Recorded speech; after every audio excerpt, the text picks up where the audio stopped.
My name is Daniel Cao, and along with my partners, Ivan Rodriguez Sovaleros and Pavan Karate, we will be presenting our PBL over the conservation of energy.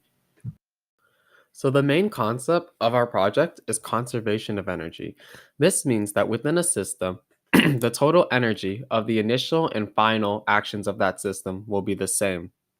Energy cannot be created nor destroyed. Rather, it is just transformed from one energy to another. Within our project, we specifically look at this concept from the transference of potential energy to kinetic energy. And although some energy is lost, quote unquote, to heat, you will find that the total net energy of the system is still the same. In this project, we will be trying to find the minimum height required to give a ball enough kinetic energy to complete one loop. It's important to note that the ball in this case has two types of kinetic energy. There's normal linear kinetic energy and rotational kinetic energy. The materials that we used were foam padding, a metal track, a small ball, a caliper, a meter stick, a calculator, tape, pencils, Sharpies, and a notebook. Procedures are to 1. Gather all the materials and set out the charts and tables. 2. Place the ball at the height and record the initial height. 3. Test if the ball can complete one full rotation on the track. And 4. Repeat steps 2 to 3 10 times while changing the initial height 5 times to see the minimum height required for the ball to complete a rotation.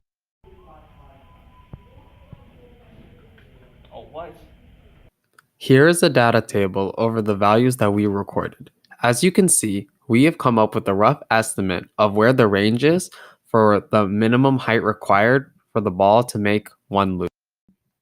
For our calculations, we set the potential initial energy of the ball equal to the final kinetic energy.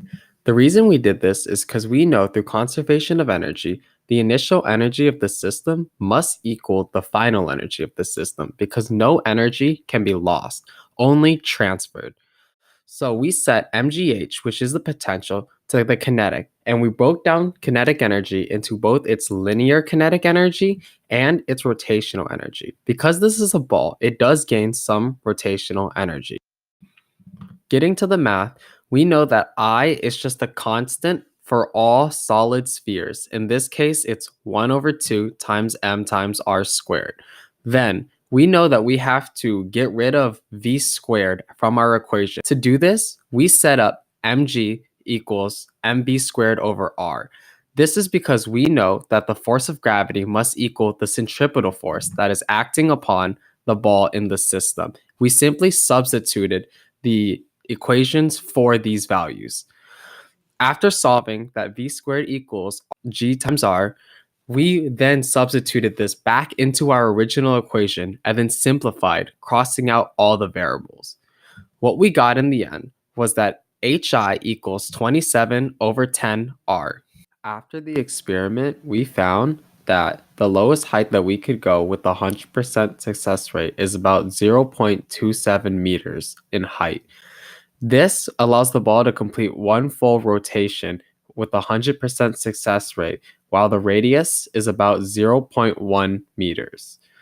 When cross-referencing our empirical data to that of the theoretical calculations that we made, we found that our data is an accurate representation that not only proves the calculations for conservation of energy, but the concept as a whole.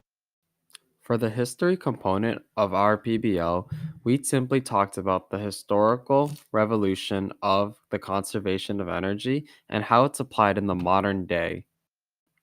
For the English component of our PBL, a personal narrative was written over the experiences of growing up and wondering about the conservation of energy and how we believe it affects our daily lives now today.